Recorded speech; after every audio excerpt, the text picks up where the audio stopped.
Here on the Yakima Valley Reservation, we're visiting Inaba Farms, a large, family-owned operation where throughout the active season, Lon Inaba and his workers produce a wide variety of veggies that we often eat in our homes. We grow, pack, and ship a wide variety of what I call miscellaneous chop suey vegetables. These are table cukes.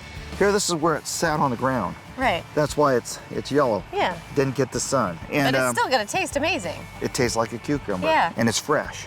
Picking all this produce while it's still fresh takes speed and a gentle touch. I linked up with Mary Bell, a foreman at Inaba Farms, to see how it's done. Is there a specific way that you pull it from the plant? Yeah, we have to pull it, be careful, because if you pull it hard, we took it off this part. Okay. And it's no good. I want to pick this one. Is that okay? Mm-hmm. Yeah, that's good. That's a good one. Yes. Wow, everyone's up there. So I'm going kind of slow, aren't I? Does she need to pick up the pace a little bit? Oh, yeah. Yeah, okay.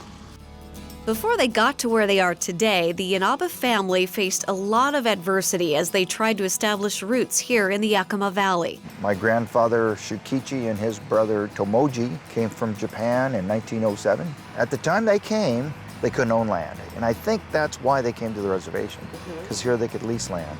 You know, with the help of their neighbors and tribal landlords, they farmed, like my grandmother would say, like a mole under the ground. And during World War II, they were interned at Heart Mountain, Wyoming.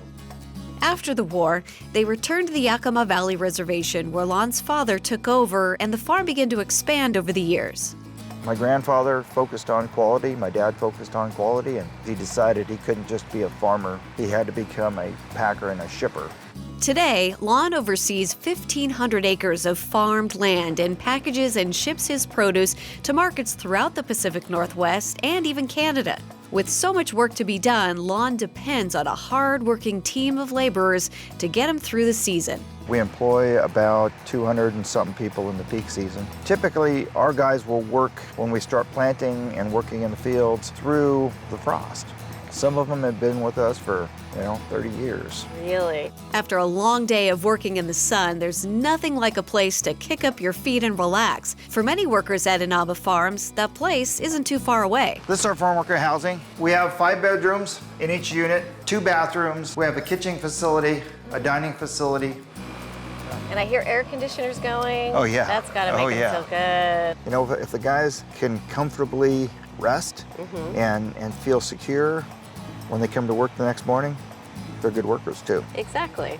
Although Inaba Farms works with markets throughout the region, local support is still incredibly important to keep farming sustainable. If you push for local when local is in season, then you'll help the growers to recover a greater portion of their crop. Yeah. And so you're helping not just the growers, but you're helping the workers. Yeah, because you are supporting the community as well. Local has the best chance to get the freshest, most nutritious stuff to the consumer.